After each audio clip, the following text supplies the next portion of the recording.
네, 우리 바쁜 일상에 에너지를 다시 얻고, 네, 또 피곤한 몸과 이 스트레스로 이 지친 마음, 이것을 회복하는 시간이 우리에게는 너무나 필요합니다. 네, 우리에게 하나님께서 안식일을 주시고 또 신약 시대에 이 주일을 주신 이유가 또 여기에 있습니다. 네덜란드 연구팀의 연구 결과에 의하면은 여행을 떠난다는 생각만으로도 행복감이 높아진다고 합니다. 그러면서 이 심장질환 고위험군 환자 13,000명을 대상으로 연구한 결과 매년 휴가를 떠난 환자와 그렇지 않은 환자를 비교해보면 매년 휴가를 떠나시는 분이 심장질환으로 사망할 확률이 약 30%가량 낮다. 이런 이제 연구 결과가 있고, 심장질환뿐만 아니라 다른 질병들도 사망 확률이 약 17% 이상 낮다. 이렇게 연구 결과가 있습니다. 단 주의해야 되는 것은 그 억지로 떠나는 여행은 오히려 스트레스를 더 줘가지고 오히려 사망 확률이 높아질 수도 있다. 그래서 억지로 떠나는 것은 삼가해야 한다. 이렇게 또 이야기를 하고 있습니다.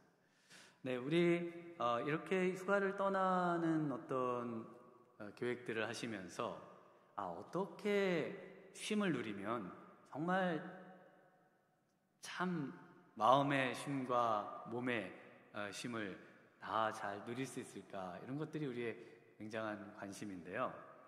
오늘은 특별히 우리 예수님이 어떻게 쉼을 누리셨는가, 어떻게 우리 예수님이 그 바쁘다면 누구보다도 바쁘실 우리 예수님, 정말 바쁜 삶을 사셨지 않습니까?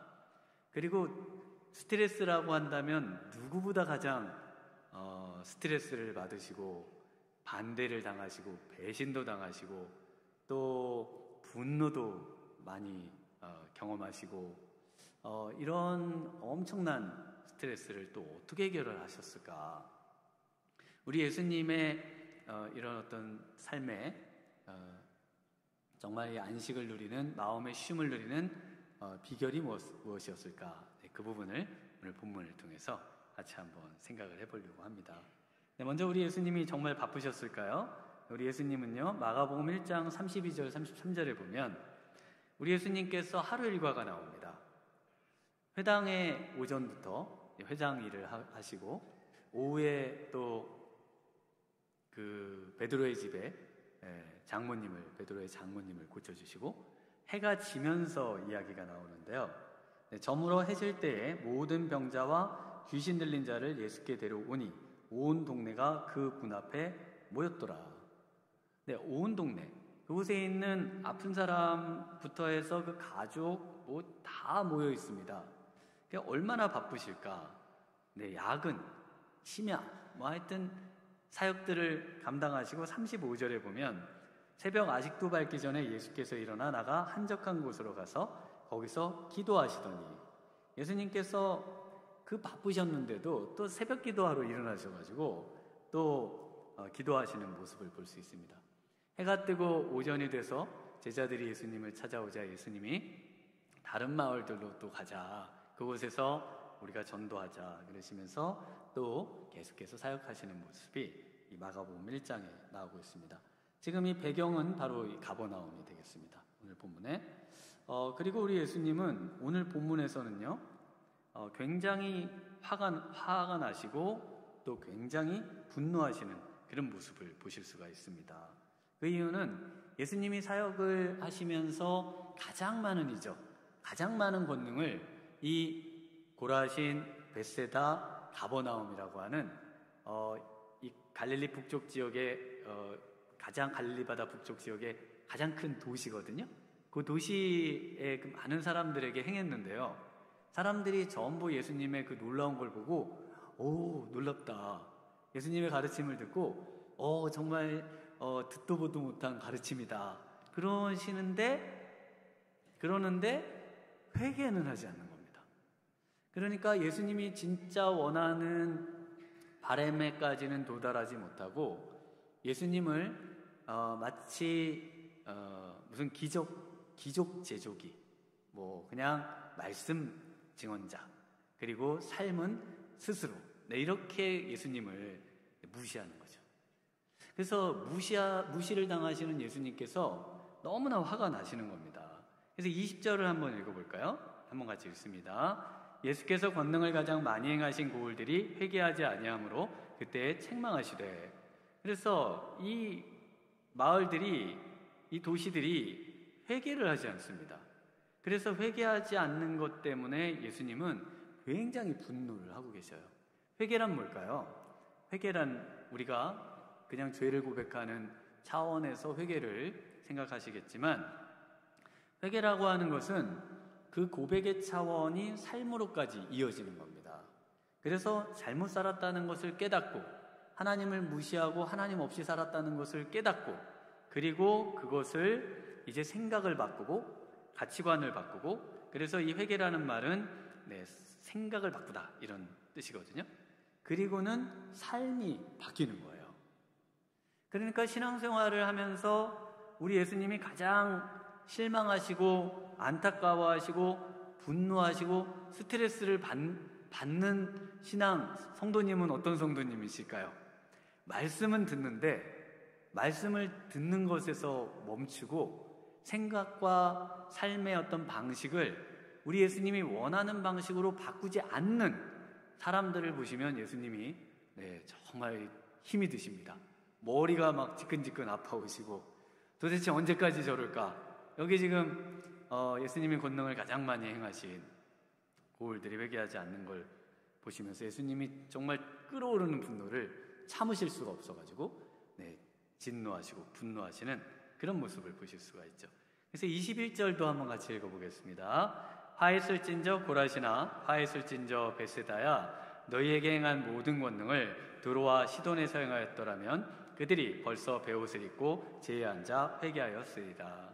그래서 이 고라신, 베세다, 그리고 이제 가버나움이라는 도시가 나오는데요. 그곳이 어디에 있는지 잠시 보시면, 고라신 하면은 무슨 신 이름 같잖아요. 여호와 하나님, 무슨 금오 쓰신. 그래서 어떤 분이 송지술래 와서 고라신에 가겠습니다 그랬더니 그게 무슨 신 아니에요? 그랬는데 그 신이 아니고 바로 지명입니다. 도시 이름이에요. 카루진인데 우리말로 번역을 하다 보니까 고라신, 무슨 고무신같이 고라신 이렇게 되는 겁니다. 그래서 저 가장 북쪽에 있고요. 가장 북쪽에 빨간 점으로 되어 있는데, 그곳에서 이 갈릴리 바다로 이제 내려올 때 저 도시에서부터 갈릴리 호수 바다가 보이기 시작합니다.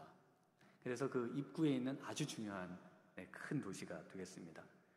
그리고 이제 그 바로 내려오면 우리 예수님이 나사렛에서 이제 이사해서 아예 거처로 옮기셔서 사시면서 이적을 행하셨던, 그리고 그 큰 회당에서 요한복음 6장에 말씀도 엄청난 많은 말씀들을 행하셨던 그곳이 또 가버나움입니다. 그래서 그 가버나움이 있고, 그곳에서 오른쪽으로 가면은 또 역시 빨간 점이 보이실 텐데요. 거기가 베세다입니다. 베세다 하면은 떠오르시는 거, 오병이의 기적. 남자만 5,000명, 한 2만 명 정도를 먹이셨을 것으로 생각되는 그 놀라운 이적의 장소가 바로 저 가버나움, 베세다에서 오른쪽으로 더 가면 그곳의 들녘에서 놀라운 이적을 행하셨죠.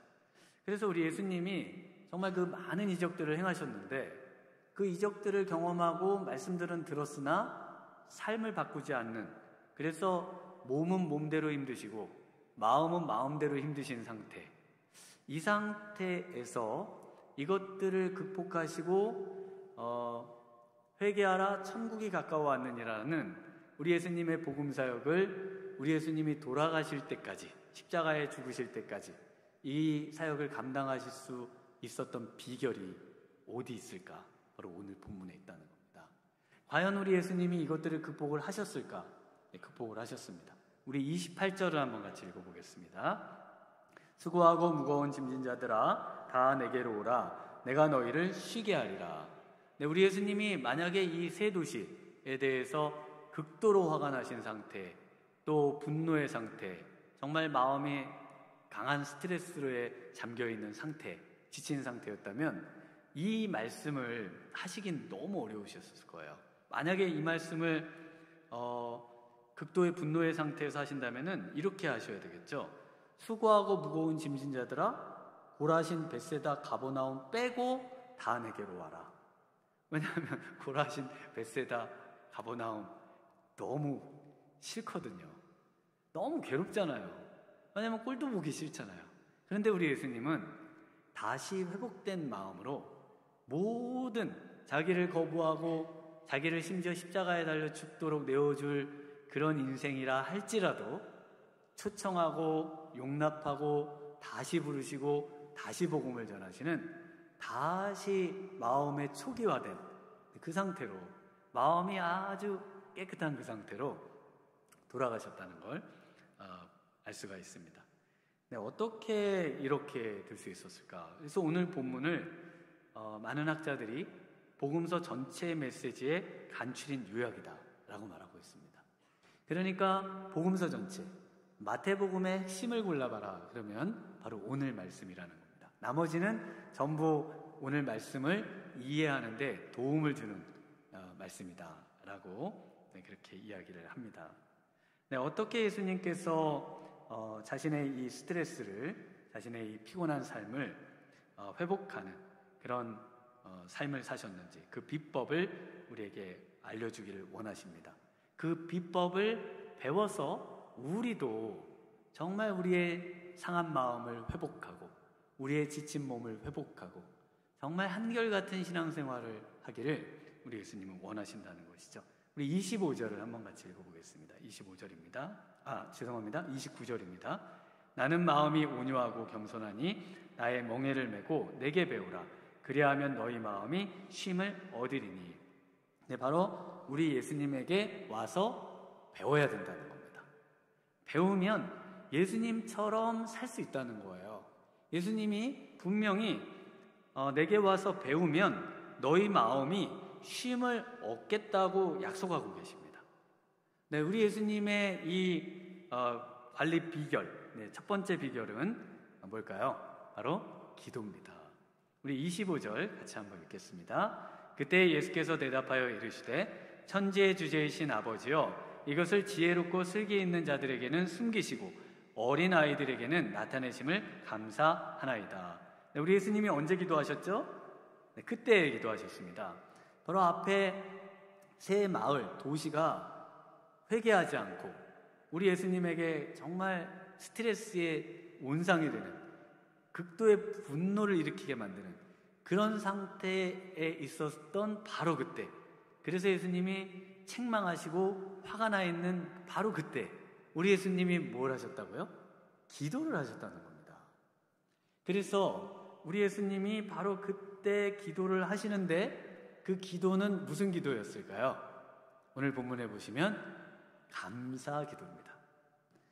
그래서 이 극도의 분노의 상황에서도 감사 기도를 할 수 있는 사람, 정말 우리 예수님을 닮은 사람이고요. 그런 정말 분노가 치닫고 엄청난 스트레스에 쌓여있는 상태에서도 감사의 기도를 올리실 수 있는 분, 이런 분이 있다면은 정말 영적인 수준이 굉장히 높은 분이다 라고 말씀을 드릴 수가 있겠습니다.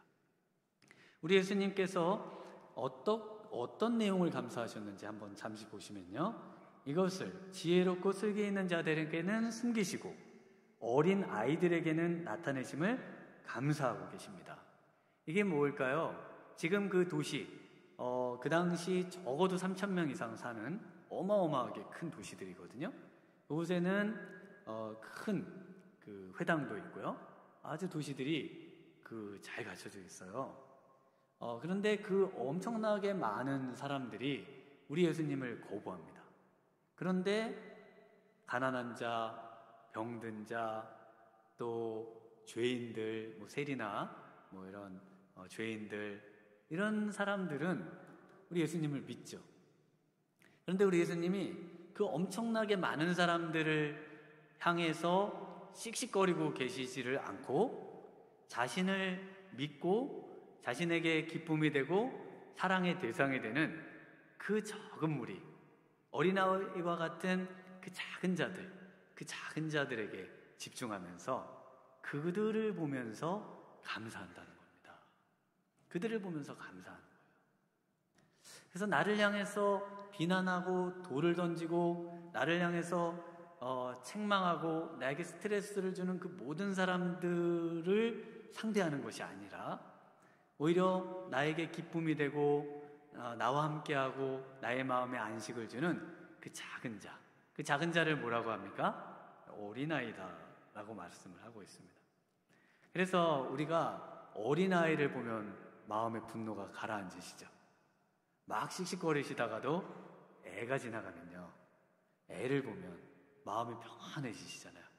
그래서 오늘은 예배를 드리시고 2층에 저 영아부부터 유치부, 유년부, 초등부, 중고등부는 스트레스를 받으실 수도 있으니까 거기는 건너뛰시고 그냥 그 정도까지 애들이요 너무 이쁩니다. 저도 이제 거기를 가끔씩 가면요, 애들이 거기 막 말씀을 암송을 하면 정말 저 입에서 어떻게 저렇게 귀한 말씀을 외울까, 막 그걸 보면요 막 너무 행복하고 너무 마음에 위로가 되고 힘이 납니다. 여러분도 힘들고 지쳤는데 집에 가서 정말 그 삐약대는 그 애기들 보면 어떠세요? 막 힘이 나잖아요. 아, 그렇지, 내가 삶의 이유가 나를 괴롭히는 사람들이 아니라 이쁜 애들, 그리고 또 우리 이쁜 손주들, 막 이런 거 보면은 막 너무 행복하시잖아요. 우리 예수님이 지금 자기가 사랑할 그 대상들, 그 조그만 애들, 작은 자들, 그 함께하는 신앙의 무리들, 정말 막 대적해서 죽이려고 하는 그 엄청난 사람들 때문에 스트레스 받으시는 예수님이 그 감사할 대상들을 보면서 기뻐하는 겁니다. 그래서 우리 예전에 우리 목사님들이 설교할 때 다 막 졸고 힘들어하면은 자기를 뚫어지게 쳐다보는 그 한 분만 보고 설교하라고, 그러면 힘이 난다고 그런 얘기도 해주시고 그러셨습니다. 네, 이런 감사의 마음을, 감사의 기도를 배운 사람이 사도 바울이에요. 사도 바울이 그 서신서에서요, 그 서신을 쓴다는 건 교회가 문제가 많은 거죠. 그래서 그 문제를 바로잡기 위해서 서신을 쓰는데, 서신을 쓸 때마다 제일 인사말 하고 나고 그 다음에는 전부 감사를 합니다. 감사하고 감사기도를 해요. 예수님께 배운 거거든요. 로마서 고린도전서를 보면요, 로마서 1장 8절에 먼저 내가 예수 그리스도로 말미암아 너희 모든 사람에 관하여 내 하나님께 감사함은 너희 믿음이 온 세상에 전파됨이로다. 우리 예수님께서 로마에 있는 교인들에게 쓰면서 먼저 뭐라고 그러세요? 먼저 너희 모든 사람에 대해서 하나님께 감사한다. 감사를 찾습니다. 그러니까 사람을 처음 만나고 또 집에 처음 들어가고 회사에 처음 발을 내딛고 어딘가 처음 가면 뭐부터 찾으셔야 돼요? 감사를 찾으셔야 됩니다. 먼저 감사를 회복하는 우리 미라를 성도님들 되시길 바랍니다. 네, 그리고 이제 또 고린도전서 1장 4절에 보면요, 그리스도 예수 안에서 너희에게 주신 하나님의 은혜로 말미암아 내가 너희를 위하여 항상 하나님께 감사하노니.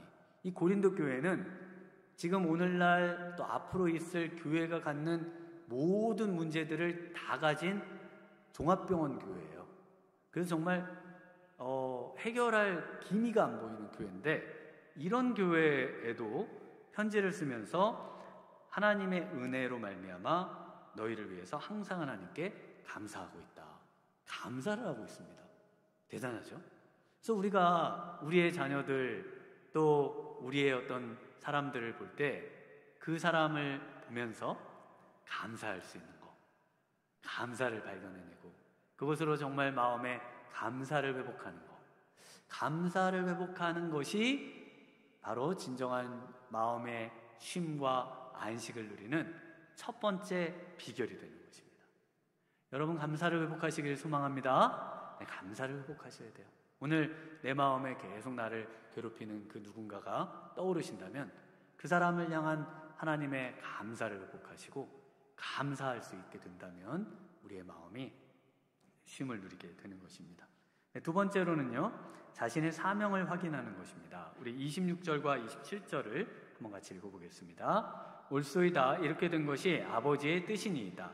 내 아버지께서 모든 것을 내게 주셨으니 아버지 외에는 아들을 아는 자가 없고 아들과 또 아들의 소원대로 계시를 받는 자 외에는 아버지를 아는 자가 없느니라. 우리 예수님께서 감사의 마음을 회복하시고 난 뒤에 그러시면서 이제 무엇을 회복하시는가? 바로 그렇습니다. 옳습니다. 그러면서 이렇게 된 것이 아버지의 뜻입니다. 라는 이제 하나님을 인정하는 그런 이제 기도로 마무리를 하고 계신데, 이 말을 그대로 옮겨보면 옳습니다, 아버지, 이렇게 된 것이 당신의 기쁨이기 때문입니다. 이렇게 됩니다. 그래서 이 말씀을 여기서 중요한 건 뭐냐면요, 바로 이 아버지라는 단어입니다. 그래서 오늘 본문을 가리켜서 우리 예수님의 기도를 아빠 기도라고 부릅니다. 아람어의 아빠, 실제로 예수님이 발음하신 그 아빠라고 하는 그 용어가 바로 이 아버지인데요. 그래서 이 아버지 기도를 예수님이 올리셔요. 그래서 예수님의 기도는 전부 아빠 기도입니다. 전부 아빠 기도예요. 그래서 우리 예수님이 우리 제자들에게 기도를 가르쳐 주실 때 뭐라고 가르쳐 주셔요? 주기도문에 보면 하늘에 계신 우리 아버지여 되어 있지 않습니까? 근데 어순이 우리는 하늘에 계신이 앞에 들어가야 되지만 원래 어순은 아버지 하늘에 계신이잖아요. 그러니까 아버지가 먼저 나옵니다. 아버지가 먼저 나와요. 아비누가 먼저 나옵니다. 그래서 아버지 기도입니다. 그래서 이 아버지 기도로부터 자신의 사명을 확인하는 것인데요. 우리 예수님이 마태복음 6장 6절에 기도를 또 이야기하시면서 이렇게 말씀하십니다. 너는 기도할 때에 내 골방에 들어가 문을 닫고 은밀한 중에 계신 누구에게? 내 아버지께 기도하라. 은밀한 중에 보시는 누구에게요? 내 아버지께서 갚으시리라. 전부 아버지입니다. 그래서 우리 예수님의 기도를, 우리 예수님이 이 땅에 계시면서 하신 기도를 한마디로 하면은 아빠 기도예요. 이걸 잊어버리시면 안 됩니다. 아빠 기도예요. 그래서 이 아빠 기도를 하실 수 있는 사람이 누구냐? 로마서 8장 14절에서 보시면 무릇 하나님의 영으로 인도함을 받는 사람은 곧 하나님의 아들이라. 너희는 다시 무서워하는 종의 영을 받지 아니하고 양자의 영을 받았으므로 우리가 아빠 아버지라고 부르짖느니라. 성령이 친히 우리의 영과 더불어 우리가 하나님의 자녀인 것을 증언하시나니.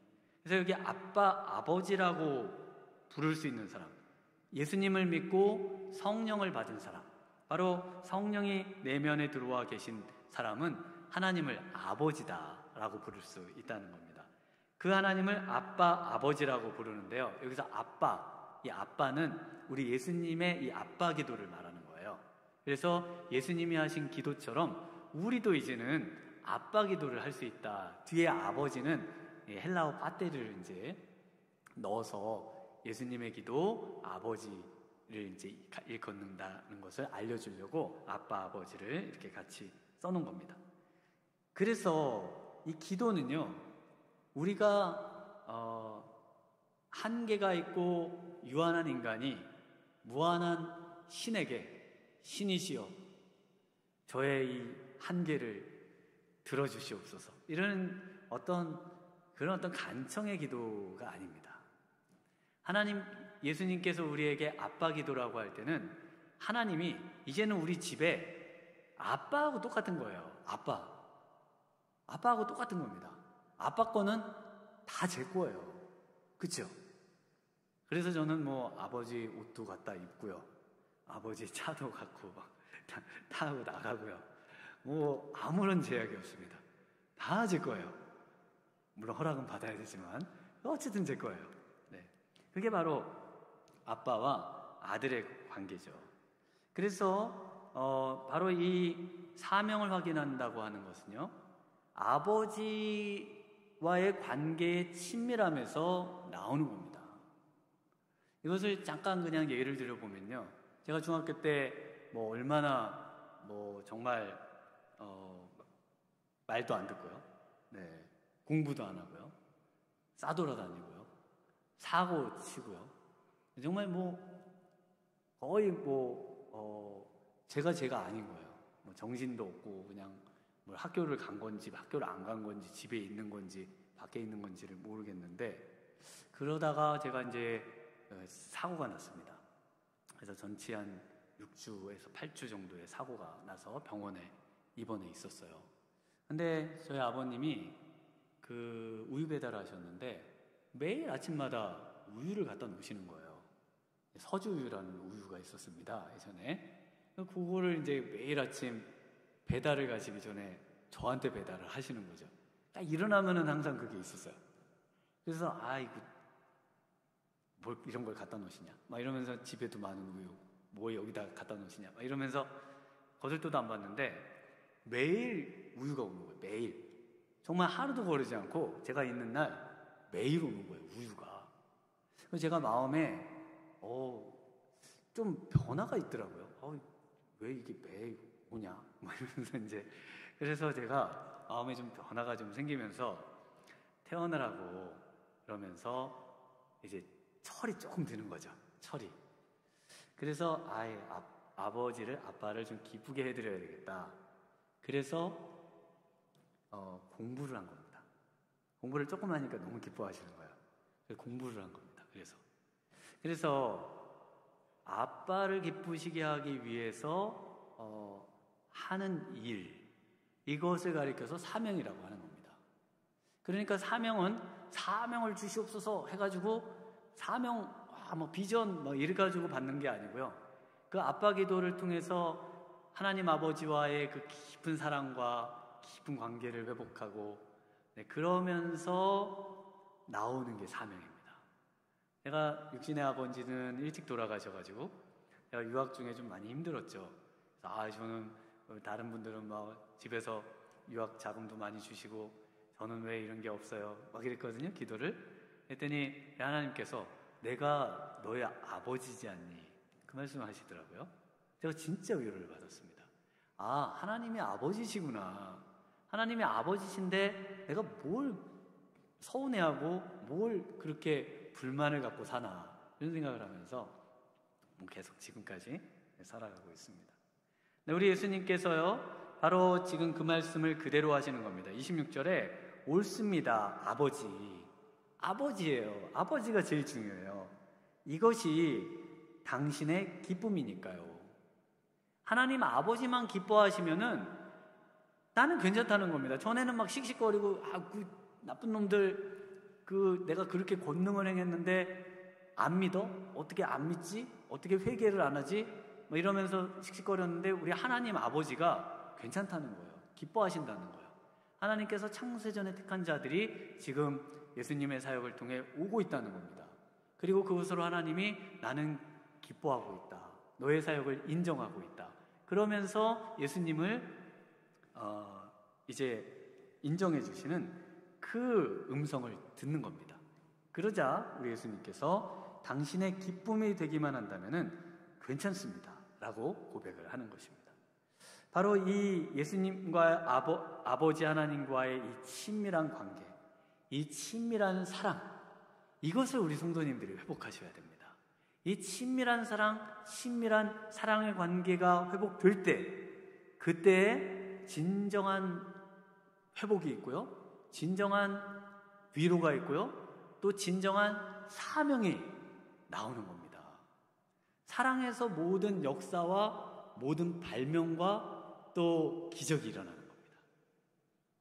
그래서 우리 자동차에 와이퍼 있잖아요, 와이퍼. 그 와이퍼를 최초로 발명하신 분이 미국의 한 주부세요.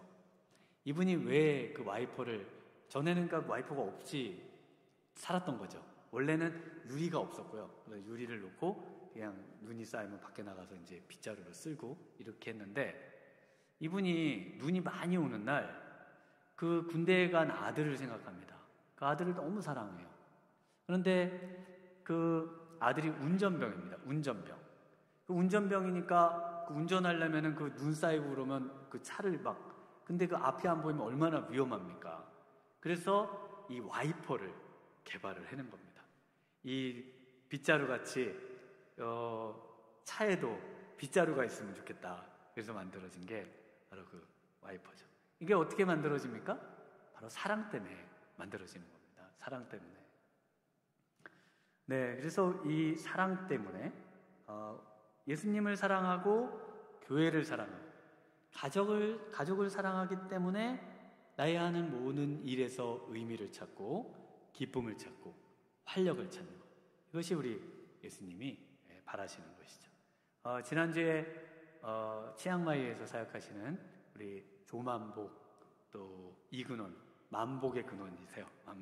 조만복 이근원 선교사님 왔다 가셨습니다.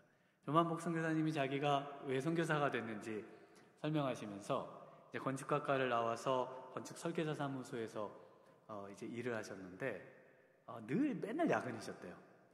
내가 이렇게 신앙생활하기도 어렵고 이렇게 살아야 될까? 그래서 선교 훈련을 좀 뭐 선교사로 나가려는 거라기보다는 선교 그 영적인 갈급함을 채우기 위해서 그 훈련을 좀 받고 싶으셨대요.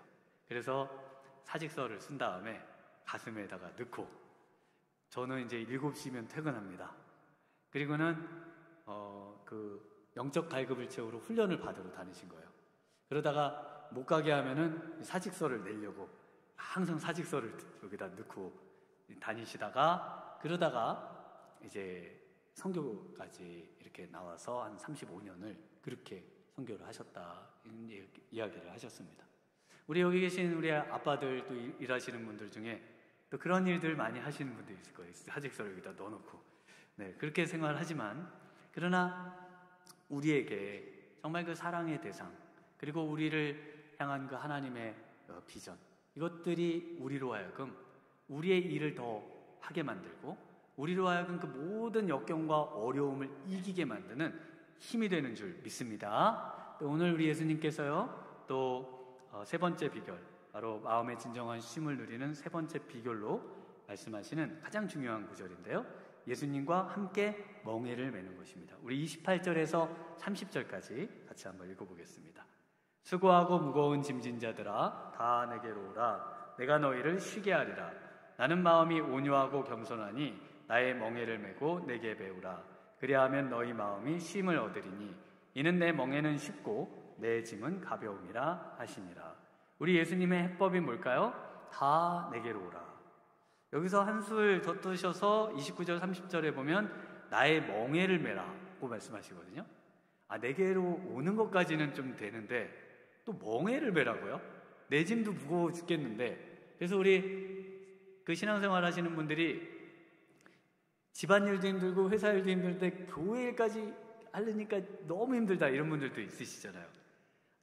아니 지금 무거운 짐도 무거운데 거기다 예수님의 멍에까지 메라고 하시다니 이거 떠넘기시는 거 아닌가, 이런 생각이 또 드실 수가 있습니다.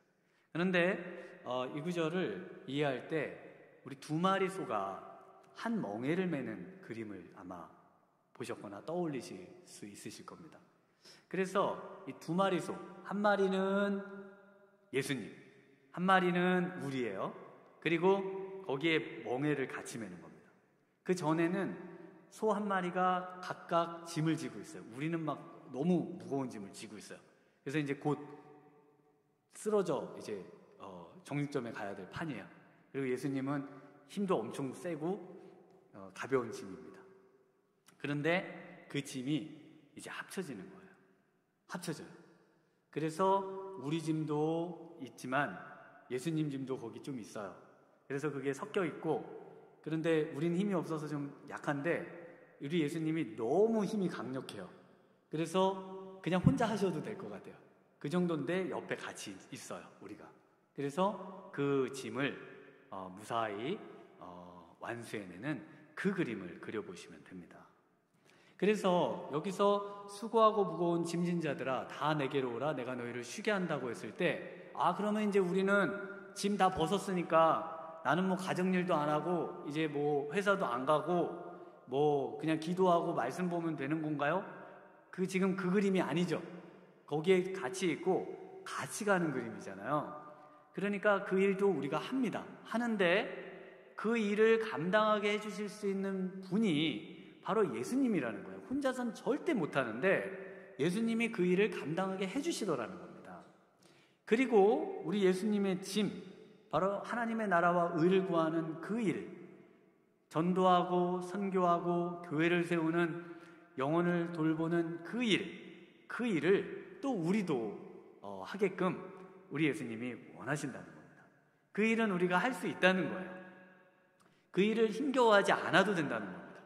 왜냐하면 그 일은 오히려 우리에게 힘을 주고 능력을 주고 우리로 하여금 영혼을 솟생케 하는 일이기 때문에 그 일도 능히 감당하면서 우리의 일은 우리 예수님과 같이 감당한다는 겁니다.